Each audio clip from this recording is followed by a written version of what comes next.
Hello everyone. కోడిగుడ్డు బంగాళదుంప కూర ఎలా చేసుకోవాలో చూద్దాం రండి. ముందుగా కళాయిలోకి ఆయిల్ వేసుకుని, ఆయిల్ వేడయ్యాక కొద్దిగా పసుపు, ఉడికించుకున్న గుడ్లు వేసి గుడ్లను ఆయిల్‌లో ఫ్రై చేసుకుని పక్కనుంచుకోవాలి. అదే ఆయిల్‌లో కొద్దిగా జీలకర్ర, ఉల్లిపాయ, పచ్చిమిర్చి ముక్కలు, కొద్దిగా సాల్ట్ వేసి ఉల్లిపాయ ముక్కల్ని సాఫ్ట్‌గా అయ్యేంత వరకు ఫ్రై చేసుకొని 2 రెమ్మల కరివేపాకు, అల్లం వెల్లుల్లి పేస్ట్ వేసి పచ్చివాసన పోయేంత వరకు ఫ్రై చేసుకొని మిక్సీ పట్టుకున్న ఎండుమిర్చి పేస్ట్ వేసి పచ్చివాసన పోయేంత వరకు ఫ్రై చేసి, ముందుగా ఉడికించుకున్న బంగాళదుంప ముక్కలు వేసుకుని, అందులో కొద్దిగా కస్తూరి మేతి వేసి కలుపుకొని కర్రీని 5 నిమిషాలు ఉడికించుకోవాలి.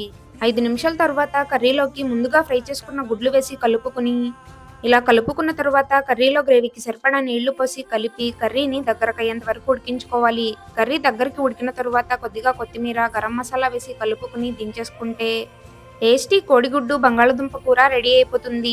వీడియో నచ్చితే లైక్ చేసి మన ఛానల్‌ని సబ్స్క్రైబ్ చేసుకోండి.